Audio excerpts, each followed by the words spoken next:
ورحمۃ اللہ وبرکاتہ۔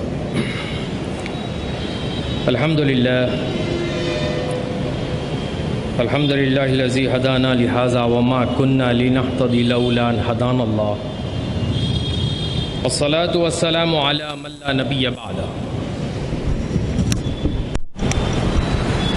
اعوذ باللہ من الشیطان الرجیم، بسم اللہ الرحمن الرحیم۔ ولا تهنوا ولا تحزنوا وانتم الاعلون ان كنتم مؤمنين اللهم ارنا الحق حقا وارزقنا اتباعه وارنا الباطل باطلا وارزقنا اجتنابه رب اشرح لي صدري ويسر لي امري واحلل عقدة من لساني يفقهوا قولي ربي زدني علما آمین یا رب العالمین۔ تمام تعریفیں، حمد و ثنا، کبریائی و بڑائی اس اللہ عز و جل کے لیے جس نے ہم سب کو ہدایت بخشی، ورنہ ہم اپنے آپ سے ہدایت پانے والے نہ ہوتے۔ درود و سلام محمد رسول اللہ صلی اللہ علیہ وسلم پر، جن کے بعد کوئی اور نبی نہیں۔ قابل احترام شفیق بزرگوں، عزیز دوستوں اور پیارے بچوں، یہ دین جسے سیدنا آدم علیہ السلام سے لے کر محمد رسول اللہ صلی اللہ علیہ وسلم تک اور قیامت تک کا سفر اسے کرنا ہے، اس نے اپنے ماننے والوں کو جن باتوں کی تاکیدیں فرمائی ہیں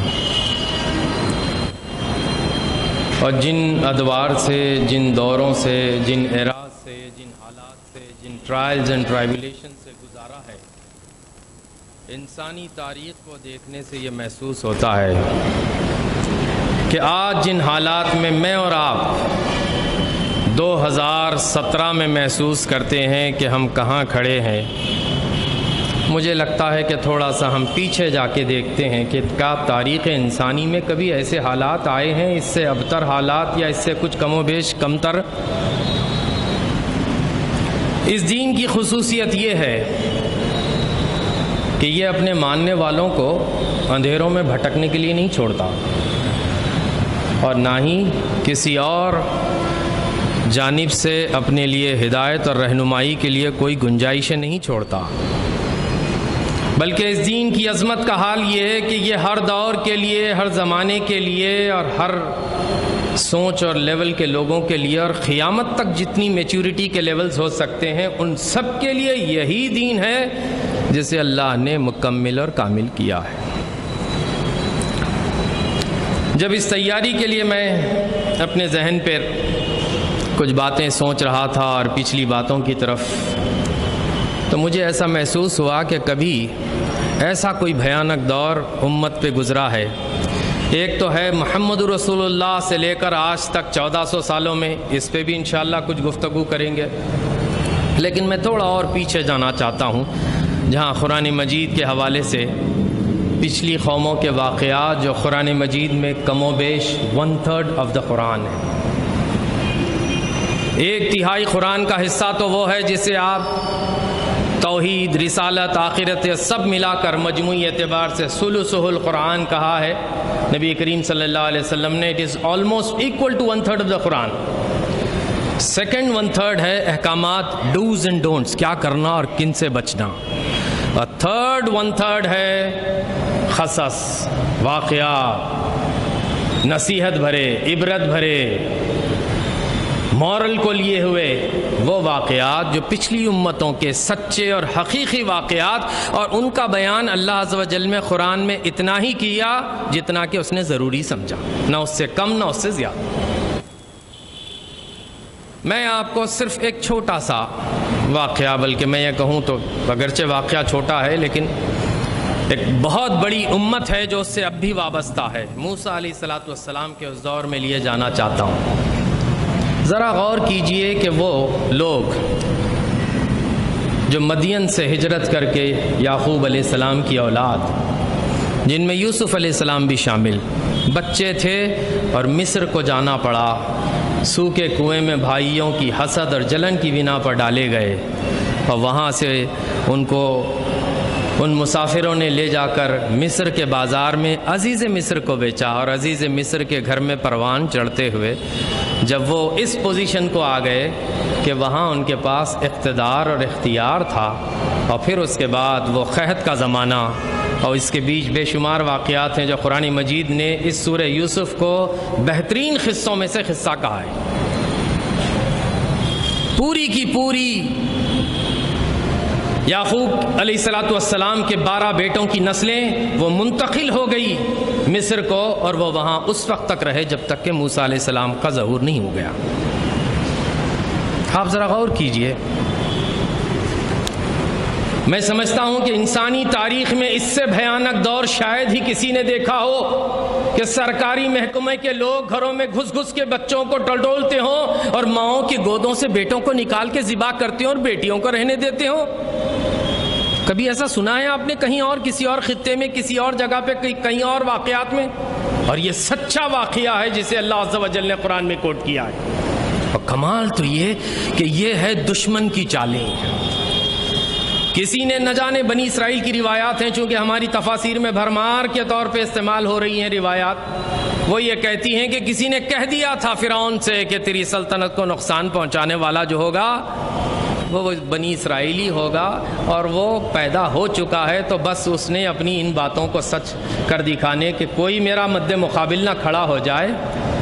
ذرا تصور کیجئے کہ اس پوری گورنمنٹ مشنری کے بھرپور تعاون کے ساتھ، اقتدار اور اختیار اور حکومت کے ساتھ، اس کی اس کوششوں کے باوجود اللہ عز و جل کے منصوبوں میں یہ بات طے تھی کہ موسیٰ کو ہمیں فرعون تیرے گھر میں پرورش پر چڑھاتے ہیں، اور صرف تیرے ہی گھر میں نہیں بلکہ تیری بیوی کے لختے جگر نور نظر بناتے ہیں، اور تو بھی چاہنے لگے گا اس بچے کو۔ کبھی تصور کیا آپ نے کہ کیسے پاسبل تھا؟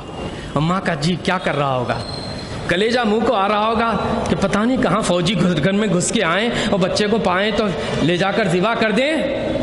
اللہ نے حکم کیا ماں کو کہ اپنے بچے کو ٹوکری میں رکھ کے اس دریا میں ڈال دے، اور بہن ہے کہ پیچھے پیچھے اس ٹوکری کے جاتی ہے، اور دریائے نیل کے کنارے محل میں کے کنارے ان سیڑھیوں پر ان سکیوں کے ساتھ فرعون کی بیوی آسیہ نے اس بچے کو اٹھایا اور جوانی تک وہاں پہنچے، اور اس واقعے کے بعد جو قرآن مجید میں ان کے ہاتھوں ایک قتل کا ہونے کا ذکر، وہاں سے نکل کر پھر وہ مدین آتے ہیں، 9 اور 10 سال کا عرصہ یہاں رہتے ہیں، اور لوٹتے ہوئے نبوت لے کے جاتے ہیں، اور ساتھ میں زوج محترمہ۔ ذرا تصور کیجئے کسی نے سوچا ہوگا کہ کوئی بچہ بچ بھی جائے گا اور واپس آ کر پھر اللہ کی توحید اور وحدانیت اور ایک اللہ کی طرف بلائے گا؟ اور کمال یہ کہ رب اشرح لی صدری ویسر لی امری واحلل عقدۃ من لسانی یفقہوا قولی۔ اے اللہ میرے سینے کو کھول دے، میں اپنے سینے کو تنگ پاتا ہوں، میری زبان کے گروہوں کو آسان کر دے اور میرے کام کو میرے لیے آسان کر دے۔ کہنے والوں نے کہا کہ موسیٰ علیہ السلام کی زبان میں لکنت تھی۔ نعوذ باللہ، انبیاء بے عیب ہوتے ہیں، انبیاء ڈیفیکٹیو لوگ نہیں ہوتے، انبیاء تو اس قوم کے سب سے زیادہ ممتاز، ممیز، نمایاں، بیسٹ آف دی فوکس، اس زمانے میں اس سے بہتر کوئی انسان نہیں ہوتا۔ یہ اصل بات یہ تھی کہ اس گھر میں پلے بڑے تھے۔ اب پتہ نہیں، ذرا سوچئے کہ جھولے کا بچہ ملا ہو اور وہاں سے لے کے جوانی تک شاہی خاندان میں پرورش پائے تو کیا کچھ نہیں کھایا ہوگا، اور فرعون کے ہاتھ سے کتنے نہیں لاڑ کروا لیے ہوں گے، اور آسیہ کے گود میں کیا نہیں کھیلا ہوگا۔ اب بڑے ہو گئے ہیں، اب نبوت عطا ہوئی ہے، واپس جا کے کہنا ہے کہ ایک اللہ کی عبادت کر۔ اب یہ ہے کہ جس گھر میں پروان چڑھے موسیٰ، تم تو ہمارے گھر کے ہو، تمہاری پرورش تو ہمارے ہاتھوں ہوئی ہے۔ یہ ہے جو سینہ جس کی وجہ سے دبا جا رہا ہے کہ اللہ میں کیسے کہوں، اے اللہ میرے بھائی ہارون جو ہے وہ زیادہ بہتر ہے میرے ساتھ۔ تو اللہ نے اس نبی کی دعا پر، فرمائش پر، ایک اور نبی اللہ نے ان کے بھائی کو بنایا، دونوں بھائی جا کر، اور اللہ نے انسٹرکشنز بھی کیا دیے۔ ذرا سنبھل کے بات کرنا ہے، موسیٰ وہ بڑا سرکش ہو گیا ہے۔ ذرا تصور کیجئے یہ حالات اور آج کے حالات کو ذرا غور کر لیں تو آپ کو لگے گا کہ ہر واقعے میں ہمارے لیے نصیحت اور عبرت۔ اس ملک میں نہیں، ابھی دنیا میں بھی اتنے برے حالات نہیں ہوئے. اور میں انشاءاللہ اس گفتگو کے اختتام پر آپ کو یہ بھی بتاؤں گا کہ ہمیں ہمت ہارنے کی ضرورت نہیں،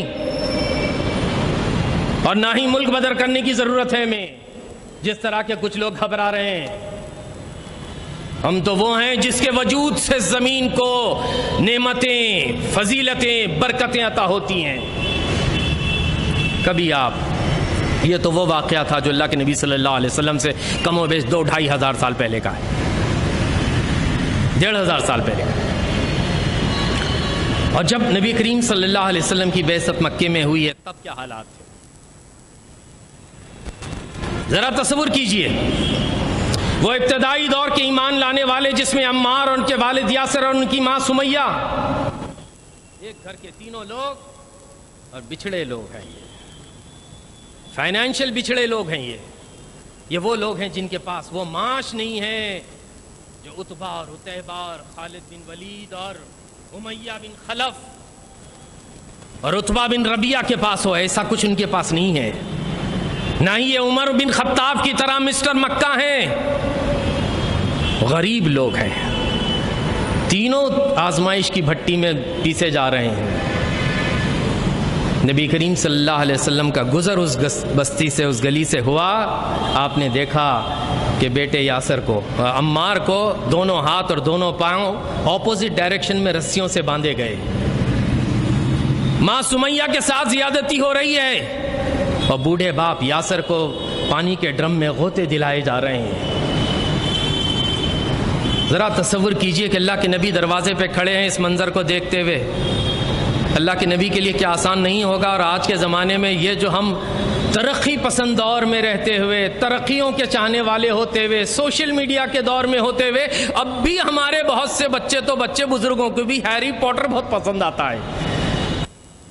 ہوائی باتیں. اللہ کے نبی صلی اللہ علیہ وسلم اگر چاہتے اللہ سے صرف اذن کرتے، اے اللہ اپنے فرشتوں میں سے کسی فرشتے کو بھیج اور اس بستی کے ان لوگوں کو جو میرے ماننے والے، تیرے ماننے والوں پر زیادتیاں کرتے، اللہ ان کو ایک لمحے کے اندر تہس نہس کر. کیا مشکل ہے، لیکن نہیں کیا. رک کر کہا اسبروا یا آل یاسر، یاسر کے گھر والوں صبر کرو، اس لیے کہ اللہ نے تمہارے لیے جنت لکھی ہے. یہ وہ ابتدائی زمانہ تھا کہ مسلمان ذرا ہاتھ اٹھاتے تو کرش کر دیے جاتے اور اسلام کی پوری دعوت کے لیے کاز کو نقصان پہنچتا. ذرا تصور کیجئے کہ نبی کریم صلی اللہ علیہ وسلم بنفس نفیس موجود ہیں اور ظلم اور زیادتیاں ہو رہی ہیں. بلکہ ظلم تو یہاں تک ہوا کہ کہیں 3 سال تک شیب ابی طالب میں رہنا پڑا. خاندان نے سپورٹ کیا تو خاندان کا بائیکاٹ ہوا. کھانے کو کچھ میسر نہ آئے تو جو ہاتھ کو آ جاتا لوگ کھانے لگتے. ذرا تصور کیجئے کیا ایسے دور سے بھی گزرے ہیں ہم؟ کہیں کوئی امکان ہے دنیا کے کسی خطے میں مسلمانوں کے ساتھ؟ کچھ زیادتیاں ہو رہی ہیں، میں مانتا ہوں، لیکن بہرحال ہمارے اپنے ہی کچھ اعمال کی نتیجے میں ہے یہ سب کچھ. لیکن ایک بات یاد رکھتے چلیں آپ کہ اللہ کے نبی صلی اللہ علیہ وسلم نے جہاں آج ابتدان یہ کیفیت دیکھی، اور کہیں وہ عبداللہ ابن مسعود رضی اللہ تعالیٰ عنہ کو آپ نے کہا کہ کون ہے جو اس چبوترے پہ بیٹھے ان وڈیروں سے، جاگیرداروں سے مکے کے جا کر دعوت پہنچائے. سورہ رحمان کا ایک رکو نہیں تلاوت کیا کہ لہو لہان کر دیے گئے، کپڑے پھاڑ دیے گئے، مار اور پیٹ ہوئی. اس میں بیٹھا بوڑھا کہنے لگا نوجوان تمہارے صاحب محمد جو کہتے ہیں صلی اللہ علیہ وسلم ہماری سمجھ میں نہیں آتی باتیں. ارے بابا یہ تو ہماری دکانداری ہے، یہ جو کچھ بتوں کے نام پہ چڑھاوے آتے ہیں یہی تو کھاتے ہیں ہم. جب ہم تمہارے صاحب کی بات مان لیں، محمد صلی اللہ علیہ وسلم کی بات، لا الہ الا اللہ، اور جب وہ کہتے ہیں تفلحوا فلاح پا جاؤ گے، تو ہمیں ان سب بتوں کو نہ کرنا ہوگا، پھر ایک کو ماننا ہوگا. اور ان کو نہ کرنے کے معنی ہماری روزی روٹی بند ہوگی نا. نوجوان تم جذباتی ہو رہے ہو. ہم نے بڑی عمر کی بہاریں دیکھی ہیں، سخت ہڈیاں ہوئی ہیں ہماری، ہم بہتر جانتے ہیں، تمہیں کیا معلوم نہ جانے کیسے کیسے. ذرا تصور کیجئے کہ یہ وہ دور، اور یہاں سے گزرتے ہوئے ایک وقت وہ بھی آیا کہ نبی کریم صلی اللہ علیہ وسلم کو مکے میں رہنے نہ دیا گیا. آپ نے 3 ہجرتیں اپنے صحابہ کو کروائی، اور اللہ کے احکام کے آنے کے بعد مکے سے مدینہ تشریف لے گئے، وہاں بھی چین سے رہنے نہ دیا. ایک کے بعد ایک جنگ مسلط کر دی گئی، اور پھر وہ وقت بھی آیا جب صلح حدیبیہ ہوئی. 6 ہجری میں صلح حدیبیہ ہوئی، اور اللہ کے نبی صلی اللہ علیہ وسلم نے اس وقت کی معروف دنیا کو اسلام کے پیغام سے آشنا کرنے کے لیے خطوط روانہ فرمائے. اور 8 ہجری میں جا کر مکہ فتح ہوتا ہے. ذرا تصور کیجیے. اب وہ وقت ہے کہ ایک ایک وہ شخص جو کل تک اللہ کے نبی اور ان کے چاہنے والے ان کے ماننے والوں کے ساتھ زیادتی کرتا تھا وہ چن چن کے بدلہ لے سکتے تھے. بلکہ کسی صحابی رسول کے زبان سے یہ بات نکل گئی جن کے ہاتھ میں وہ علم تھی جو وہ لے کر چل رہے تھے. الگ الگ ڈائریکشن سے اللہ کے نبی صلی اللہ علیہ وسلم نے مکے میں انٹر ہونے کے لیے انسٹرکشن دیے تھے. ایک صحابی رسول کے زبان سے یہ نکل گیا الیوم یوم الملحمہ، آج کا دن تو خون خرابے کا دن ہے، تکہ بوٹی کرنے کا دن ہے. کسی صحابی رسول نے وہ بات سنی قریب سے اور آ کے اللہ کے نبی کو بتلایا کہ اللہ کے رسول وہ جن کے ہاتھ میں علم ہے وہ ایسا کہتے ہیں. اچھا یہ کہنے والے کیوں کہہ رہے ہیں ایسا؟ اس لیے کہ ابھی ان کے لوگ مکے میں بیوی اور بچے ہیں باقی. ان کو یہ ڈر تھا کہ کہیں خون خرابہ ہو تو میری بیوی بچے نہ مارے جائیں. اللہ کے رسول نے کہا انہیں بلاؤ. ان کے ہاتھ سے علم لی، ان کے ہاتھ میں تھمایا اور کہا تم کہتے جاؤ الیوم یوم المرحمہ، آج کا دن تو رحم کا دن ہے، عام معافی کا دن ہے، عفو اور درگزر کا دن ہے. ذرا تصور کیجئے ایسی مثالیں کہیں انسانی تاریخ میں پائیں گے آپ کہ اسلام کے کنٹریبیوشنز انسانیت کے لیے کیا تھے؟ لیکن مجھے ایسا لگتا ہے کہ ہم نے اپنی کچھ ذمہ داریاں بھلا دی ہیں جس کی وجہ سے آج اس درگت کو پہنچ گئے. ورنہ ہم تو دنیا کو دینے والے تھے. دنیا کی سب سے پہلی یونیورسٹی ہماری قائم کردہ، دنیا کو دیتے تھے ہم اور ساری دنیا ہم سے لیتی تھی. آج ہم ریسیونگ اینڈ پر آ گئے، ہم لیتے ہیں اور وہ ہمیں دیتی ہے دنیا. بیسک ساری چیزوں کی ایجاد کردہ جو ہے وہ سب کے سب مسلمانوں کی دین. سائنس، میڈیسن، نہ جانے جیولوجی، جیوگرافی، کسی سبجیکٹ پہ جائیں پائونیئرز ہیں مسلمان آج بھی.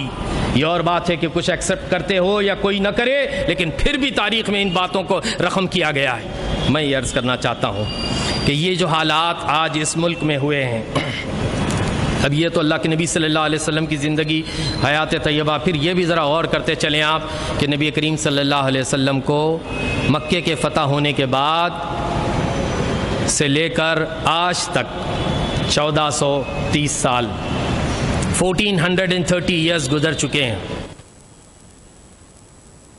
یہ اسلام کا قافلہ اپنے عروج پر اس وقت رہا جب دنیا میں 800 سال آخری حکومت ہم نے اس بر اعظم پر کی.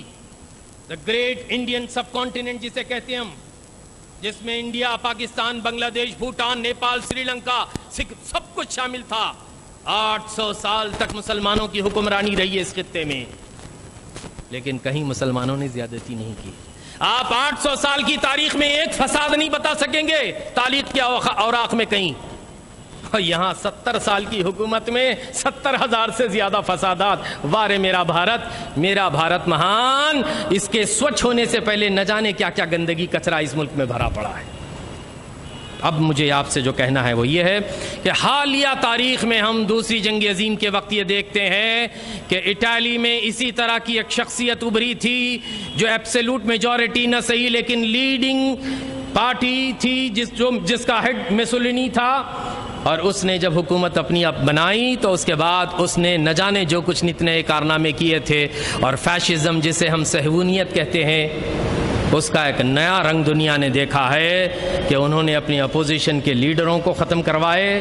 اور یہ دیکھنے کے لیے کہ انسان پلس کس طرف جاتی ہے، انسان کیا سوچتے ہیں، ایسا ہی کچھ اس ملک میں ہو رہا ہے. اور جب انہیں یہ محسوس ہو گیا کہ اب ہم جو چاہیں گے کریں گے، ابھی تو ہم اس ملک میں دیکھتے ہیں بھی حالات.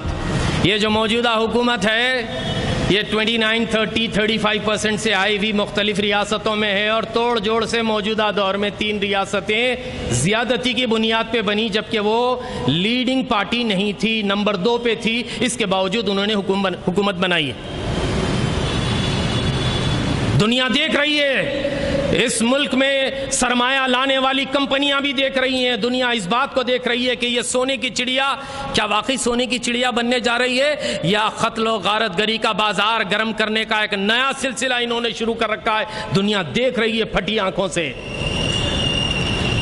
یہاں کا ہیومن ریسورس ساری دنیا میں پھیل چکا ہے، اپنا لوہا منوا چکا ہے، وہ لوگوں کو واپس لانے کی بات کی جا رہی ہے۔ آؤ اپنے ملک میں اور آ کر یہاں کچھ اسٹیبلش کرو، اس ملک کو سب سے آگے لے جاؤ۔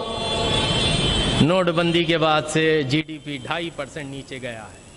اب بہرحال غرض یہ کہ میں آپ سے صرف اتنا کہوں گا کہ وہ جو کام مسولینی نے ڈکٹیٹر بننے سے پہلے کیے تھے کم و بیش وہ سارے کام اس ملک میں بھی سسٹمیٹیکلی ہوتے جا رہے ہیں، جن میں میڈیا کا کنٹرول اس کا سب سے بڑا ہتھیار۔ اب یہ میری اپنی بات نہیں، آپ انٹرنیٹ پہ کہیں جائیں اور فیس بک کے وہ تمام مقامات جہاں جہاں پر اس طرح کے جو ڈیبیٹس ہو رہے ہیں اور جس کو ریکارڈ کر کے لوگ ڈال رہے ہیں، اس سے صاف یہ محسوس ہوتا ہے کہ ایک میڈیا ہائپ ہے سوشل میڈیا کا جو کریٹ کیا جا رہا ہے، جو فرضی ہے، اس لیے کہ راہ ہموار ہو، لوگوں کو اپنی بات سمجھانا چاہتے ہیں لوگوں کو۔ کل میں نے اشوتوش رانا نامی ایک شاعر کا کلام سنا ہے، غالباً 9 منٹ 12 منٹ کا کوئی کلام۔ میں سمجھتا ہوں کہ آپ اسے چیک کر لیں انٹرنیٹ پہ تو آپ کو خود معلوم ہوگا۔ اس نے ایسی تصویر کھینچی ہے کہ وہ جو راستے میں بازاروں میں نکڑوں میں جو باتیں ہوتی ہیں اور جس کے ذریعے سے کہا جاتا کہ تم سوشل میڈیا پہ نہیں ہو، تف ہے تمہاری زندگی پہ، اس دور میں رہتے ہو اور سوشل میڈیا پہ نہیں۔ اب اس شاعر نے جو کہا ہے آج ان کی تو کل ہماری باری ہے، کچھ اس طرح کا منظر پیش کیا اور ایسا لگتا تھا کہ پوری دنیا کو یہ بتایا جا رہا ہے کہ اگر تمہیں کچھ کرنا ہے تو اپنے بڑے پڑوسی سے واقف ہو کہ نہ ہو، لیکن سوشل میڈیا پہ لائکس اور ڈس لائکس کا بازار گرم کرو، اور اس کام کے کرنے کے لیے ماہانہ 3000 روپے۔ کنہیا نے ایک ڈیبیٹ میں کہا ہے، ارے بھائی آپ کو اگر واقعی اس ملک کو اوپر ترقی کروانا تھا، جی ڈی پی بڑھانا تھا، تو کم سے کم 20-25 ہزار دیتے ان بے روزگار نوجوانوں کو جو 3-3 ہزار کے لیے آپ کا یہ فری میں کیمپین چلا رہے ہیں۔ 25 ہزار 20 ہزار جو منیمم مونٹنگ سکھ اہلووالیہ نے جو کہا کہ یہ بیسک منیمم پے چاہیے ایک انسان کو ہندوستان میں سروائیو کرنے، اتنا تو دیا کرتے، اتنا بھی نہیں۔ 3000 روپے میں اور نوجوانوں کو ایک بھک بنا کر ایک عجیب و غریب کیفیت سے دوچار کیا جا رہا ہے، اور لوگ یہ سمجھ رہے ہیں کہ بہت کچھ اچھا ہو رہا ہے، بہت کچھ اچھا ہو رہا ہے۔ بہت کچھ اچھا نہیں ہو رہا ہے، ہوئے جیسا لگ رہا ہے، یہ مراج ہے، یہ سراب ہے، یہ دھوکہ ہے جو آنکھوں کو نظر آ رہا ہے، حقیقت میں کچھ اور ہے۔ اور دیکھنے والی نگاہیں جن کے پاس ہے اور جو لوگ کتاب و سنت کی عینک سے دیکھ رہے ہیں، انہیں لگ رہا ہے کہ یہ اچھا نہیں ہو رہا۔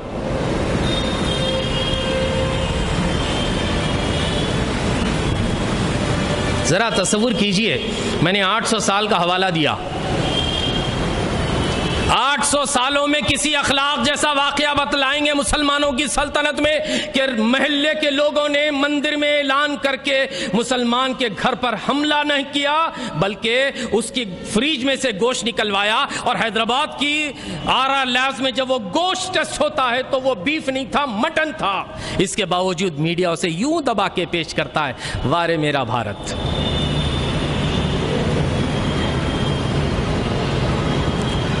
ڈبے میں بھرے لوگ جنید کی شہادت کو روک نہ پائے، غیرت کہاں مر گئی؟ لگتا ہے کہ ہم کو سانپ سونگھ گیا، لگتا ہے کہ ہم ایک ایسی فینٹیسی کی دنیا میں رہنا چاہتے ہیں۔ مجھے معاف کیجئے بزرگوں سے کہتے ہوئے، مجھے اپنی نمازوں میں بڑا لگن ہے، مجھے اپنے سجدوں میں، میری رکعتوں میں، میرے تہجدوں میں، میرے ذکر و اذکار میں، میرے اشراق اور میرے چاشت اور میرے اوابیل میں بھلے کیا ہوتا ہے میری بلا سے مجھے کیا لینا۔ واہ نمازیوں، واہ روزے داروں، یہ جب فیشزم جو وہاں صہیونیت کے حوالے سے آیا تھا، اس فیشزم کا نام اس ملک میں ہندوتوا ہے۔ وہ یہی چاہتے ہیں کہ ان کو کسی طرح یہ نظر آ جائے، اور وہ کر رہے ہیں کوشش میں، رات دن لگے ہیں۔ وہ کہتے ہیں کہ یہ وہ واحد پردھان ہیں جو سوتے کم اور کام زیادہ کرتے ہیں۔ مجھے نہیں معلوم کام زیادہ کرتے ہیں یا تفریح زیادہ کرتے ہیں، ساری دنیا میں شاید کوئی اور ملک کا سربراہ نہیں پھرا، اتنا پھر کیا ہے بیچارے، اور کیا لائے اللہ عالم۔ امیج اٹھانے جاتے ہیں واپس آئے جب تک کہ کوئی گو رکشک، کس نے حکومت کو اجازت دی بھئی ہے؟ کسی حکومت کو، چاہے وہ ریجنل اعتبار کی کوئی، چاہے وہ تلگو دیسم آندھرا میں ہو یا ٹی آر ایس یہاں ہو یا یو پی میں جو ہے بی جے پی، کوئی حکومت کو کون اختیار دیتا ہے کہ کسی آدمی کو پکڑے اور اپنی مرضی سے اس پر حملہ کرے اور اسے مار ڈالے صرف اس بنیاد پہ کہ وہ سمجھتا ہے کہ میں جو سوچ رہا ہوں یہ صحیح ہے؟ اس ملک میں عدلیہ ہے؟ اس ملک میں قانون ہے یا کوئی جنگل راج ہے جو چل رہا ہے؟ آئیے ذرا میں آپ کو 2 تاریخ کے اور حوالے سناتے ہوئے اپنی گفتگو آگے کو بڑھاؤں۔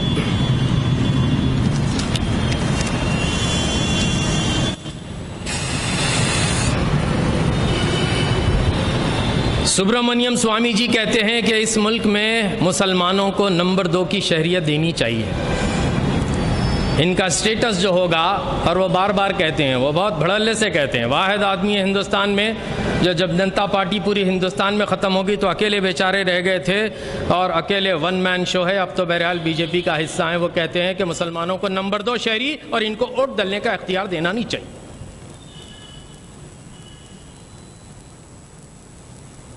اوپنلی کہتے ہیں یہی ایجنڈا ہے ہندوتوا کا کہ مسلمانوں کو نمبر 2 لیول کا شہری بنا دیا جائے۔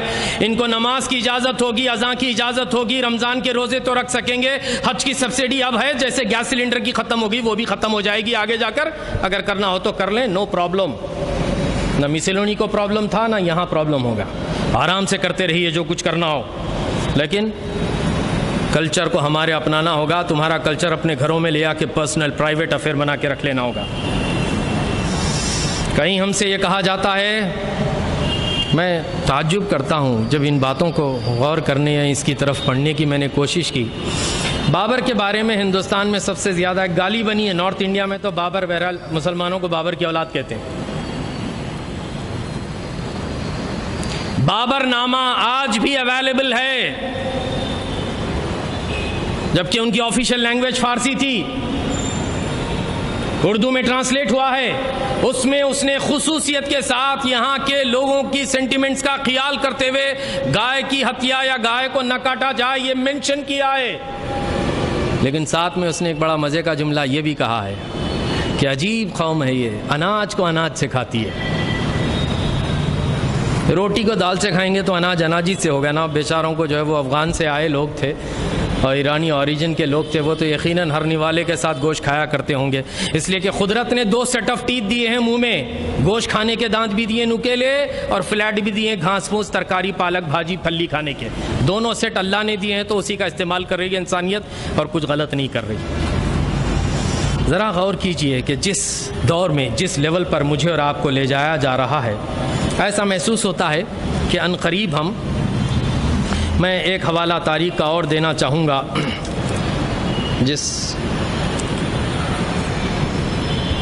ایک حوالہ اور دینا چاہوں گا جو بہت دلچسپ ہے، اس لیے کہ حالات ایسے ہی کچھ تھے جب آخری خلافت، یہ 1924 کی نہیں بلکہ یہ اس وقت کی بات ہے جب تاتار منگولیا سے اٹھے تھے اور مسلمانوں کی اینٹ سے اینٹ بجاتے ہوئے بغداد تک چلے تھے۔ کسی تاتاری سردار کو شراب پینے کی خواہش ہوتی تو کہتا کہ شراب پیش کی جائے، تو ابھی ابھی تازہ مسلمانوں کے جسم سے کٹے ہوئے سر جمع کیے جاتے، ایک پہاڑ کی شکل چوٹی بنائی جاتی، اس پر تخت سجایا جاتا، اور ابھی ابھی تازہ کسی مسلمان کا سر جو جسم سے الگ ہوا اس کی کھوپڑی کو دھو کر اس میں شراب پیش کی جاتی، تو سیٹسفیکشن ملتا تاتاریوں کو کہ ہم نے ابھی جن کو تکا بوٹی کیا ہے ان کی کھوپڑی میں شراب پی رہے ہیں۔ خونخوار لوگ، وحشی لوگ۔ ہوا کیا؟ بہت مشہور واقعہ ہے، سناؤں تو شاید وقت بہت لمبا ہو جائے۔ ایک بزرگ نور الدین اور ان کے فرزند جمال الدین، والد ایک شہزادہ تاتاری شکار کر رہا تھا، شکار کھیل رہا تھا، اس کی شکار گاہ میں پائے گئے، فوجی پکڑ کے لے گئے، اور جس وقت وہ بزرگ نور الدین رحمہ اللہ کو لے جایا گیا تو اس وقت یہ شہزادہ تاتاری اپنے کتوں کو، جنگلی کتوں کو گوشت کے ٹکڑے ڈال رہا تھا۔ شہزادے نے یوں مڑ کر دیکھا بزرگ کو بڑے عجیب و غریب لباس میں، اس لیے کہ وہ تاتار تھے، ان کے لباس عجیب و غریب. اور اس خطے کے لوگ کون ہیں بھیا؟ ان سے پلٹ کر کہا کہ یہ بتاؤ کہ تم بہتر ہو یا میرا ایک کتا؟ بزرگ نے کچھ دیر توقف کیا، رکے اور کہا اگر میرا خاتمہ ایمان پر ہوا تو میں بہتر، ورنہ یہ کتا تم سے میرا بہتر.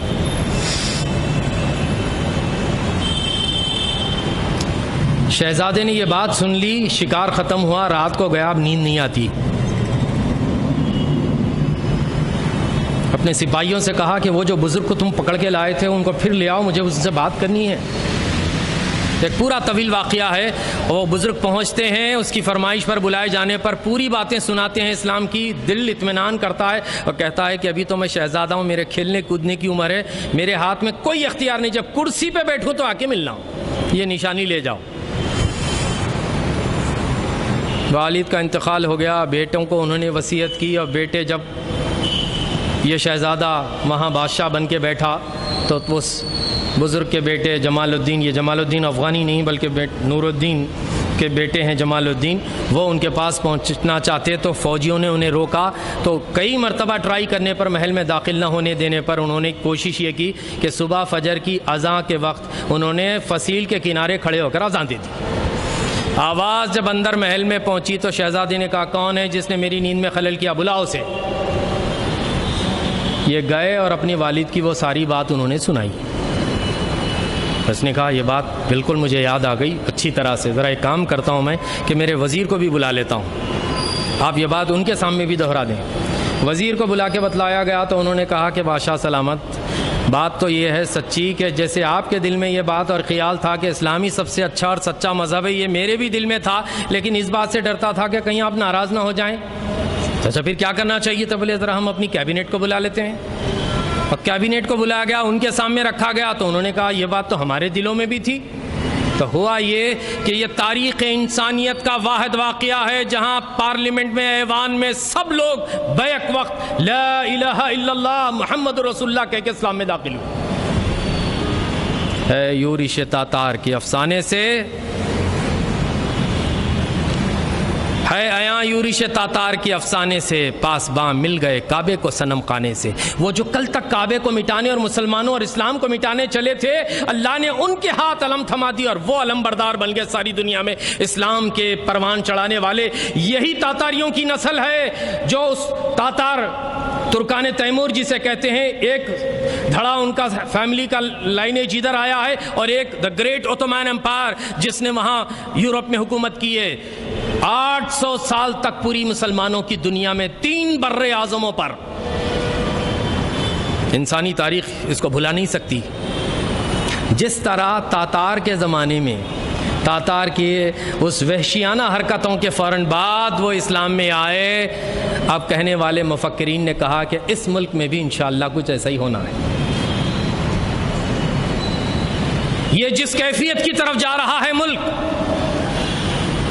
یہ حالات بتلاتے ہیں کہ ایک طرف تو وہ ظلم اور زیادتیوں کا بازار گرم کر کے چاہتے ہیں کہ ہم جو بولے وہ صحیح، اور اگر جو ہماری بات نہ مانے وہ ہمارا مخالف. انسانی تاریخ میں ایسا بہت کم ہوتا ہے، لیکن اس کے باوجود یہ میں اور آپ اچھی طرح سے جانتے ہیں کہ ہسٹری ریپیٹس اٹ سیلف. تاریخ اپنی آپ کو دہراتی ہے اور دہرائے گی انشاءاللہ، اس لیے کہ اللہ کا وعدہ ہے کہ میں اور میرے رسول غالب آ کر رہیں گے. اللہ کا وعدہ ہے، اللہ کا وعدہ جھوٹا نہیں ہوتا، وہ تو سچے وعدے کرتا ہے. نبی کریم صلی اللہ علیہ وسلم کا یہ لایا ہوا مکمل کردہ دین ایڈجسٹ ہو کے رہنے کو نہیں آیا ہے، یہ تو غلبہ چاہتا ہے. لِيُظْهِرَهُ عَلَى الدِّينِ كُلِّهِ وَلَوْ كَرِهَ الْمُشْرِكُونَ وَلَوْ كَرِهَ الْكَافِرُونَ وَكَفَى بِاللَّهِ شَهِيدًا. چاہے ناگوار لگے کتنا ہی کافروں کو، مشرکوں کو، ملحدوں کو، چاہے ناگوار لگے، اور اللہ کافی ہے اس بات کے لیے کہ یہ دین غالب ہونے کو آیا، ایڈجسٹ ہونے کو نہیں آیا.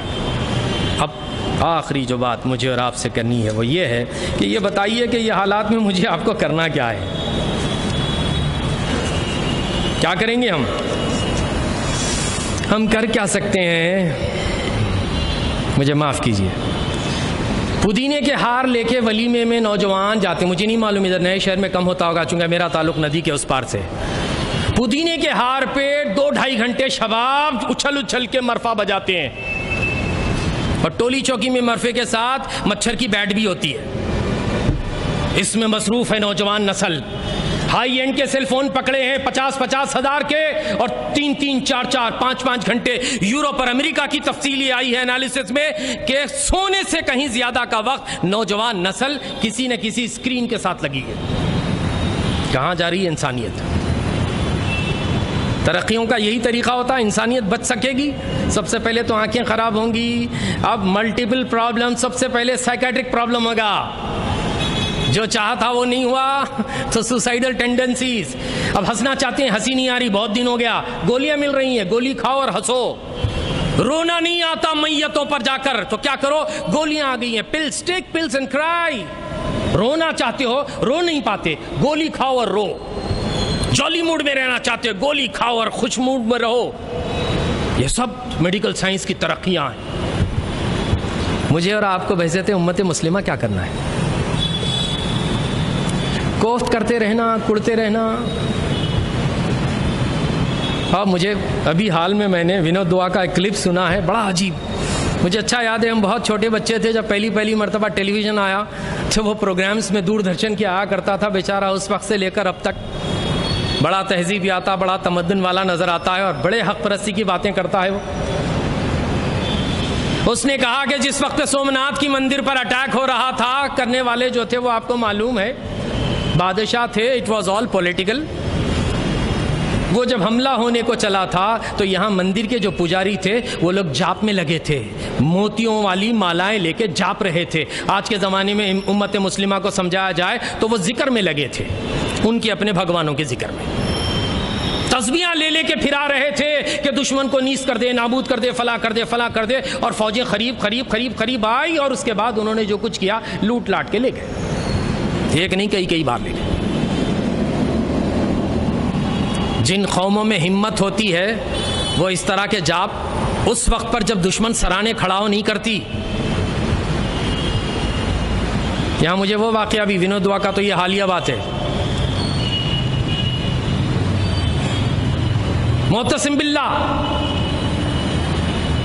آخری خلیفہ کو ختم کرنے کے لیے تاتاری آ رہے ہیں، اور یہاں علماء کے درمیان حضرت تشریف فرما ہے اور بحث چھڑی ہے کہ کوا کھانا حلال ہے کہ حرام۔ واہ واہ مسلمانوں، جب یہ درگت ہو جائے ایمان کی اور اس لیول کو آ جاؤ تو تمہاری پٹائی دھلائی ربائی نہ تو پھر اور کیا ہوگی، یہی کچھ ہونا ہے۔ اب کرنے کے جو کام ہے، سب سے پہلا کام آسان کام سے شروع کریں، آسان کام، اور جو کچھ میں بول رہا ہوں اللہ مجھے معاف کرے اور آپ لوگ بھی اگر کوئی غلط بات کہہ دوں تو مجھے معاف کیجئے، لیکن جو کچھ باتیں میں نے کہی ہیں یہ سب حوالوں سے کہی ہیں، قصے کہانیوں کی باتیں نہیں کہی ہے۔ نبی کریم صلی اللہ علیہ وسلم نے 2 لوگوں میں سے کسی ایک کو دعا کر کے مانگا کہ پروردگار یہ مکے میں حالات دن بدن بگڑتے جا رہے، پروردگار 2 عمر میں سے کسی ایک عمر کو میری گود میں، اسلام کی گود میں ڈال اور اسلام کو قوت بخش، عمر ابن خطاب یا عمر ابن ہشام، ابو جہل کا اصلی نام۔ اللہ نے اللہ کے نبی کی دعا عمر ابن خطاب کے حق میں قبول کر، دعا تو کر سکتے ہو میں اور آپ، کس نے روکا ہے؟ مجھے بتائیے دل پر ہاتھ رکھ کر، کبھی ہم نے دعا کی ہے اس ملک کے پردھان کے لیے؟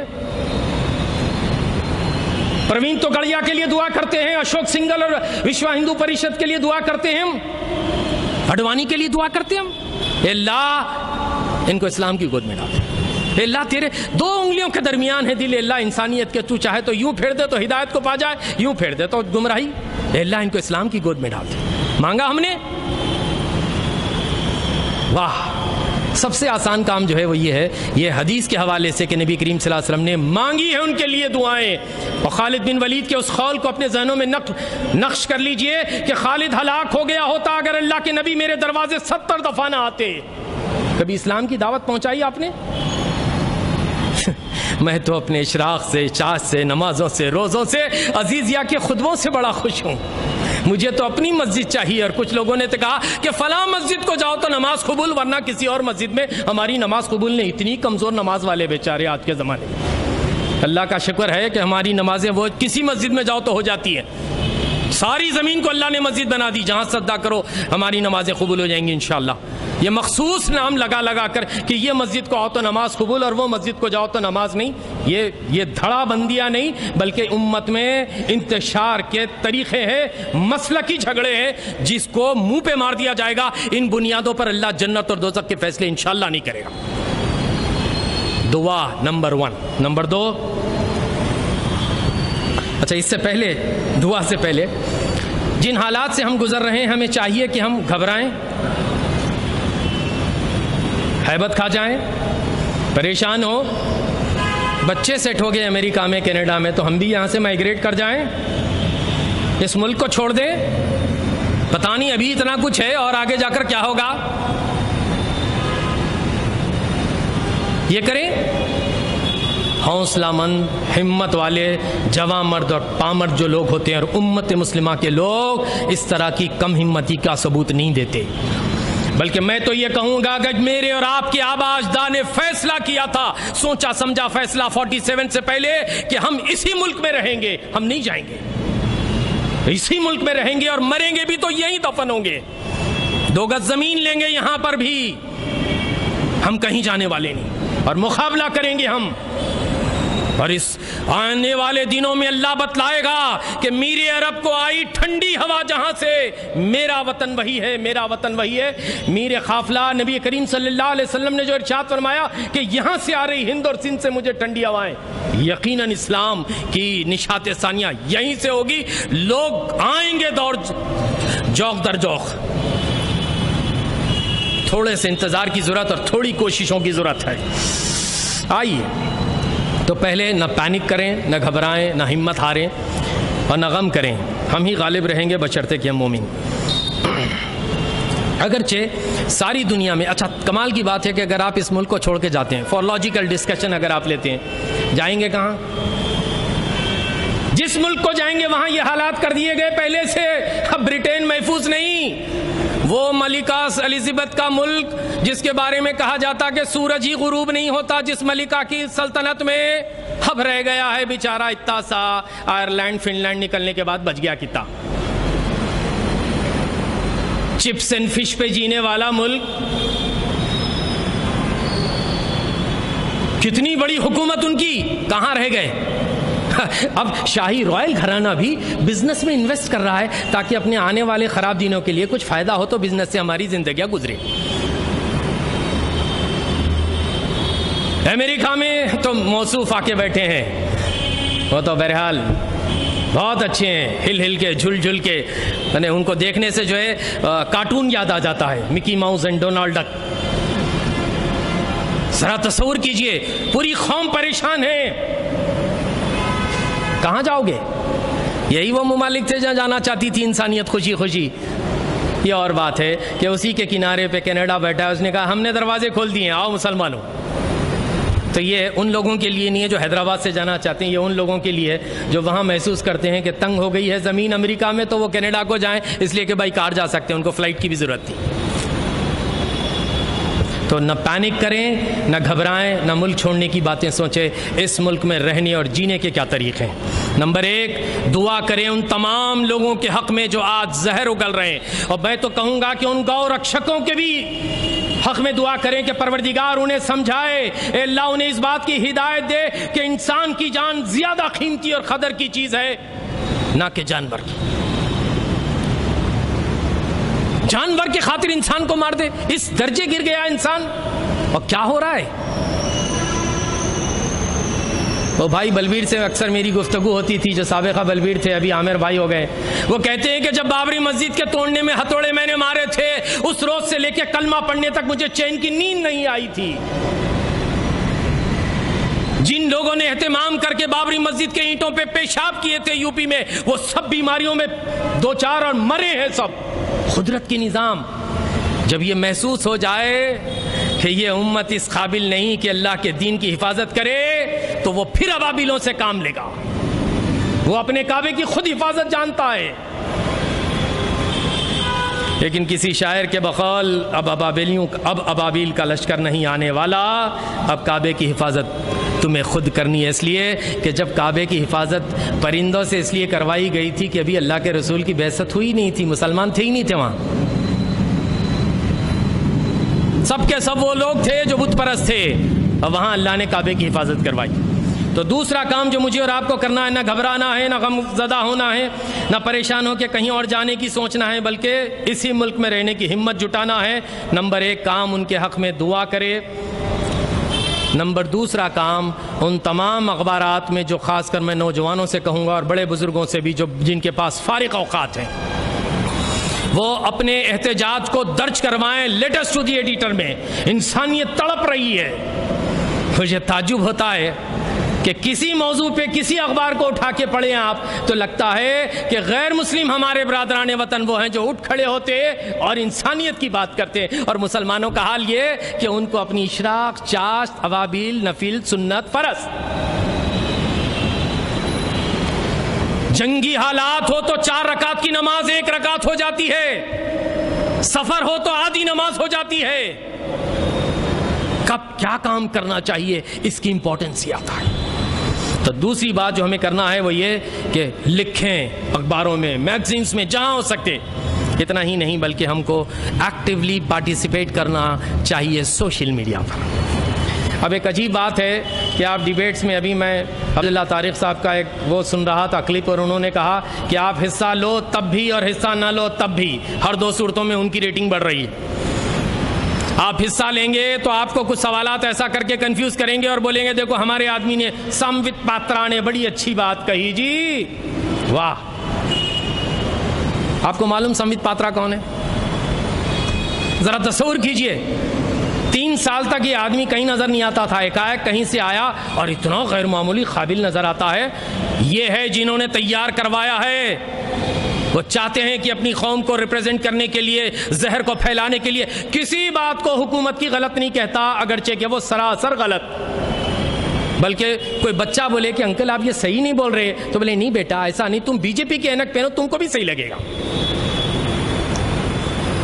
واہ، اس ملت میں اس سے زیادہ ہونہار لوگ ہیں، لیکن صرف اپنی ذاتیات میں، اپنی زندگیوں میں، اپنے دیوان خانوں میں اور اپنے ڈسکشنوں میں لگے ہیں، اور ولیموں اور کھانوں اور فلاں حریص اور حلیم اور شیروانی اور بریانی اور قربانی، اسی میں خرچ۔ ملت کے لیے کون کرے گا؟ امت کے لیے کون کرے گا؟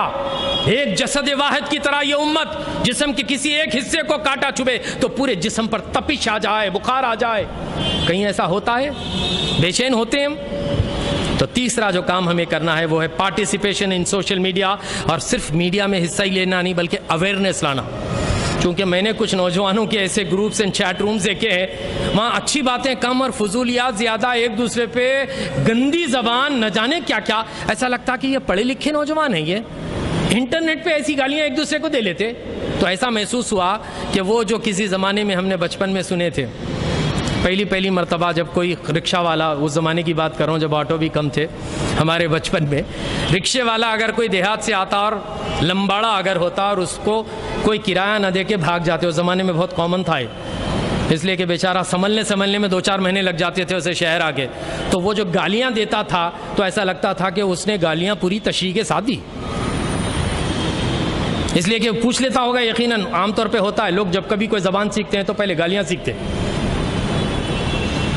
اور کسی ڈاکٹر دوست نے مجھ سے کہا کہ یہی جو کیفیت حیدرآباد میں آنے والے پہلے لمباڑے رکشے والے کے زبان سے آپ نے سنی ہو اگر بچپن میں، تو یہی کچھ ایسی کیفیت کسی گورے کے ساتھ ہوگی جو یورپ اور ویسٹ میں رہے گا۔ صرف یہ ہے کہ اس کے اندر ایک پتلا سا چھلکنے والا پردہ ہوگا، جو چونکہ آپ سے اس کو بینیفٹس ہیں اس لیے بڑے ادب میں ہوگا، اور جس دن وہ پردہ چھلک جائے وہ اصلیت میں ایسے ہی لمباڑے کی زبان میں بات کرے گا۔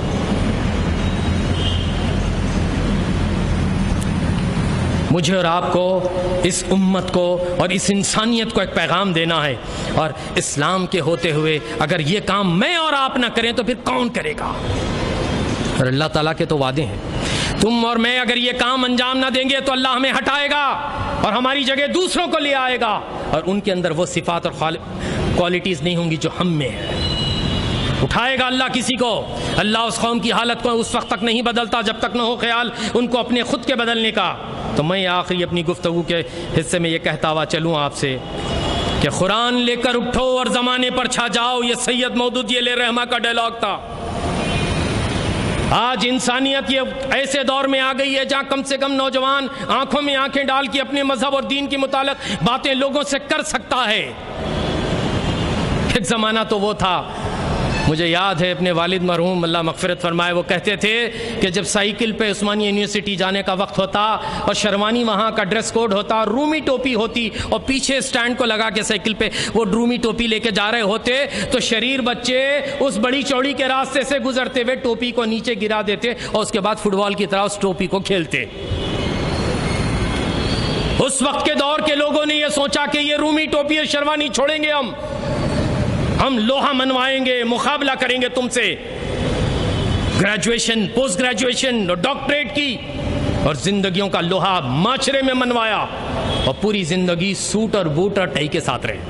میرے ایک والد کے دوست دبیر پورہ دروازے پہ گوشت خریدنے کے لیے صبح صبح ان کر کے پہنچ گئے. تو میں نے کہا چاچا میں بڑا عجیب نظر آتا تھا آپ کو ایسی منظر میں دیکھتے ہوئے، آج آپ جو ہے شروانی کرتا پیجامے. تو بولے بیٹا ایک دور وہ تھا جہاں ہم نے نوجوانی میں یونیورسٹی میں یہ مسائل جھیلے تھے جس کی وجہ سے طے کیا تھا کہ جب تک دنیا میں اپنا لوہا نہیں منوایا جاتا تب تک سوٹ بوٹ پہنیں گے اور منوا لیے جانے کے بعد اب کرتا پیجامہ اور شروانی پہ واپس آئیں. گوشت لینے کے لیے ان ٹھائی لگا کے، اس لیے کہ معاشرے کو یہ بتانا ہے. اب آدمی اس ڈریس کوڈ میں دیکھے تو بولے گوشت کی دکان والے پاشو بھائی بھی پریشان، بھلے ارے سوٹیڈ بوٹیڈ ٹائی والے حضرت کہاں گئے کی. ذرا غور کیجئے، یہ ہے آپ کو اپنے لوہے کو زمین پہ منوانا ہوگا اور آپ ایک مرتبہ منوا چکے تو پھر اس کے بعد دنیا آپ کی چاہنے والی ہوگی. قرآن کو لے کر اٹھو اور زمین پر چھا جاؤ. آخری بات جو اس ماہ ذیقعت کے بعد آنے والے مہینے ذی الحج سے متعلق ہے اس میں یہ ہے کہ ابھی ہم نے دیکھا ہے کہ یہ گو رکشکوں کی بدتمیزیاں اور حکومت کی خاموشیاں اور غیر محسوس انداز میں عدلیہ کا بھی، عدلیہ تو نہیں کہہ سکتے پوری طرح سے، بہرحال اب بھی عدلیہ باقی ہے اس لیے کہ قانون کی پاسداری باقی ہے، لیکن ہم یہ محسوس کرتے ہیں کہ یہ ہینڈ ان گلو والا معاملہ ہے. تبھی تو یہ سب کچھ ہو رہا ہے اور کسی ایک بڑے آدمی کی جانب سے اس کی مذمت تک نہیں آتی. چاہے وہ اخلاق پہ نہ پردھان نے کچھ کہا، نہ پہلو خان کے متعلق کہا، نہ حافظ جنید کے متعلق کہا. اس ملک کے اکارڈنگ ٹو دی سینسس ہم 14% آبادی ہیں. اس ملک میں ہمارا حصہ 14% کا ہے ہماری عددی تعداد کے اعتبار سے. آپ ہمیں نیگلیکٹ کر کے ترقیاں نہیں پا سکتے. شارٹ ٹرم اسٹریٹجی یہ ہے جو ہو سکتا ہے تھوڑا ناگوار لگے. طے کر لیجئے کہ 2017 کی بقرعید اور 2018 کی بقرعید میں بڑے جانور کو نہیں کاٹوں گا. اس کے بعد دیکھیے سڑکوں پہ آ جائیں گے جانور. کسان گھر پہ رکھ کے نہیں بیٹھ سکتا. 86% اس ملک کی آبادی جانوروں کو چارہ نہیں کھلا سکتی. ان کو کھانے والے گاہک چاہیے اور کھانے والے گاہک یا تو ہریجن گریجن ہوں گے یا پھر مسلمان. اور صحیح دیکھا جائے تو عبد الکریم پاریکھ صاحب کا وہ کتابچہ مجھے بار بار یاد آتا ہے، ونوبا بھاوے. پوری زندگی گاؤ بچاؤ گاؤ بچاؤ گاؤ بچاؤ. اور میں نے تو ان کے کارٹونز وہ بھی دیکھے کہ آسمانوں میں کلاؤڈز میں بیٹھے ہیں اور اوپر جا کے نیچے دیکھ کے بول رہے ہیں کیا واقعی گاؤ بچی ہے میرے ملک میں. پوری زندگی گاؤ بچاؤ میں گزار دی. 15-16 صفحے کا کتابچہ عبد الکریم پاریکھ صاحب مترجم قرآن مفسر قرآن کا. وہ کہتے ہیں کہ اصل گاؤں کا ہتھیارہ کون. انہوں نے اس پورے 16 صفحے میں ایک جگہ بھی مسلمانوں کا ذکر نہیں کیا. کھاتے کون ہے وہ بتلایا، کتنا کھاتے ہیں، کون کھاتے ہیں. مقدار کے اعتبار سے ہمارا کھانا نیگلیجبل. اور یہ اس وقت کی بات ہے جو لوگ فخر محسوس کرتے تھے صرف بکرے کا ہی کھانا. وہی غریب لوگ جیسے ہم بچپن میں دیکھتے تھے تو جوار کی روٹیاں ہوتی تھی غریبوں کے گھر میں. اب ایلائٹ کلاس کے گھر میں جوار کی روٹی آ رہی ہے اس لیے کہ بہت زیادہ ہیلتھ کانشیس ہو گیا، الٹ گیا. گیہوں کی روٹی کھانا عام تھا اس وقت اور جوار کی روٹی کھانا عام تھا اور گیہوں کی نایاب نادر سمجھی جاتی تھی. اب جوار نادر اور نایاب ہو گئی ہے اور لوگ فخر سے کہتے ہیں کہ جوار کی روٹی ہو تو سپلائی کیجئے ہوٹلز میں. تو یہ آخری بات شارٹ ٹرم اسٹریٹجی میں یہ طے کر لیں کہ ہم 2 سال تک قربانی صرف چھوٹے جانوروں پر بکروں پہ دیں گے. پھر دیکھیے درگت کیا بنتی ہے مارکیٹ کی. اور جو لوگ یہ سب باتیں مجھ سے زیادہ آپ لوگ جانتے ہیں، اس ملک میں سب سے زیادہ برازیل نمبر 1 تھا، نمبر 2 ہندوستان، اب نمبر 1 پہ آ گیا ہندوستان. اس کا ایکسپورٹ کا بزنس کرنے والے سب غیر مسلم، پوری دنیا کو بیف پہنچاتے ہیں، اور بیچارے اخلاق کے گھر میں مٹن پایا جائے تو اسے تم قتل کرتے ہو۔ یہ تو شہادت ہے اس کی، یہ شہادت گئے الفت میں قدم رکھنا ہے۔ لوگ آسان سمجھتے ہیں مسلمان ہونا۔ لانگ ٹرم اسٹریٹجی یہ ہوگی کہ مجھے اور آپ کو اس بات کے لیے آمادہ ہونا پڑے گا، اس ملک میں، اس کے حالات میں۔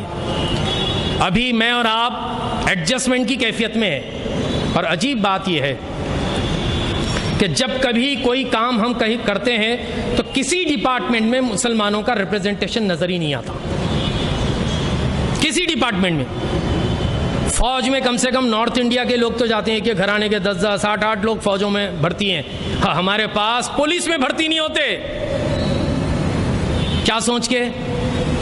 یہ سوچ کے نہیں ہوتے پتہ نہیں میرے بچے کی جان چلیں گی، ماں باپ روک روک کے کہتے ہیں بیٹا تو پولیس کی نوکری نہیں کرنا، آپ کا ریپرزنٹیشن نہیں ہوگا تو آپ کی بات کیسی سنی جائے گی؟ I P S officers, I A S officer, I F S officers, I A S officers, یہ سب چاہیے مسلمان مجھے اور آپ کو اکارڈنگلی اپنی پرسنٹیج 14 کے مطابق۔ ہر 100 میں 14 لوگ چاہیے مسلمان، ہر فیلڈ میں۔ یہ پاسبل ہے اگر میں اور آپ طے کرتے ہیں۔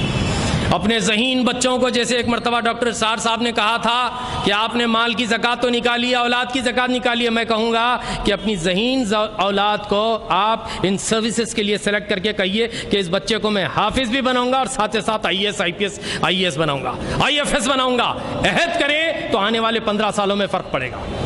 لاء میں مجھے اور آپ کو جانا ہے، یہ عام کالجوں اور پرائیویٹ کالجز میں نہیں، نلسار میں لانا ہے۔ مجھے اور آپ کو اپنے حق کو اس ملک میں لینے کی آواز اٹھانی ہے، اور یہ اسی وقت ممکن ہے جب میں اور آپ اپنا ایک لانگ ٹرم اسٹریٹجک پلان بنائیں اور کام کریں۔ اللہ سے دعا ہے مجھے اور آپ کو کہنے اور سننے سے زیادہ عمل کی توفیق عطا فرما دے۔ یا الہ العالمین، چاہے وہ اس ملک میں گاؤں رکشک کے نام پر ہو، یا ظلم اور زیادتی کے نام پر، یا بابری مسجد کی شہادت کے بعد پھر وہاں مندر بنانے کے نام پر ہو، یا نہ جانے کیسے کیسے نت نئے ناموں سے پروردگار اس کرۂ ارضی پر جہاں جسے سونے کی چڑیا کہا گیا ہے، اللہ مسلمانوں کے ساتھ ظلم اور زیادتیاں ہو رہی ہیں۔ اللہ ہم تجھ سے دعا کرتے ہیں کہ اس ملک میں سب سے زیادہ زہر اگلنے والے لوگوں کو اے اللہ یا تو اسلام کی گود میں ڈال دے، ظالموں یا ظلم، اور ان دونوں کو اے اللہ اگر تیری حکمت میں یہ بات شامل ہے کہ یہ لوگ ایمان نہیں لانے والے تو اے اللہ ظالم اور ظلم کرنے والے ظلم کو اور ظالم کو دونوں کو تو ہی نمٹ لے۔ اے پروردگار عالم، مجھے امت مسلمہ کو دوستوں اور دشمنوں میں تمیز عطا فرما، اپنوں اور پرایوں میں تمیز عطا فرما دے۔ اے پروردگار عالم، ہم میں اتحاد و اتفاق پیدا فرما۔ اے اللہ، چھوٹی چھوٹی باتوں سے اوپر اٹھ کر ہم مسلکی اور چھوٹی فروعی اور جزوی اختلافات سے اوپر اٹھ کر امت اور ملت کی حیثیت میں اور ساری دنیا میں قرآن کو لے کر اٹھنے اور چھا جانے کے اس جذبے کے ساتھ ہمیں اٹھا دے۔ اے اللہ، ہماری ان کوتاہیوں کو درگزر کر گناہوں کو معاف فرما، ہم سب کی مغفرت کر دے اور تو ہم سے راضی ہو جائے۔ اللہ، ہم تجھ سے راضی ہیں۔ یا الہ العالمین، ہم میں اتحاد و اتفاق پیدا فرما۔ جو لوگ بیمار ہیں، جنہوں نے دعاؤں کی درخواستیں کی ہیں، پروردگار انہیں شفائے کاملہ عاجلہ عطا فرما، اور جو بے اولاد ہیں انہیں صاحب اولاد بنا، جو اولاد والے ان کی اولادوں کو نیک صالح مسلح دیندار بنا، اور وہ بچے و بچیاں جو امتحانوں سے گزرے ہیں ابھی جن کے ایڈمیشنز باقی ہے، اللہ انہیں اعلیٰ تعلیم میں داخلی عطا فرما۔ اے الہ العالمین، امت مسلمہ کو علم نافع عطا فرما۔ اے اللہ، ہمارے تجارت پیشہ لوگوں کی تجارتوں میں برکت عطا فرما، رزق میں کشادیاں عطا فرما۔ اے اللہ، جب تک تو ہمیں زندہ رکھ، دینے والا ہاتھ بنا کر زندہ رکھ، نہ کہ لینے والا ہاتھ۔ اے الہ العالمین، ہم میں اتحاد و اتفاق پیدا فرما اور ساری دنیا میں اسلام اور مسلمانوں اور بیت المقدس کو آزاد فرما دے۔ سبحان ربک رب العزت عما یصفون وسلام علی المرسلین والحمد للہ رب العالمین۔ السلام علیکم۔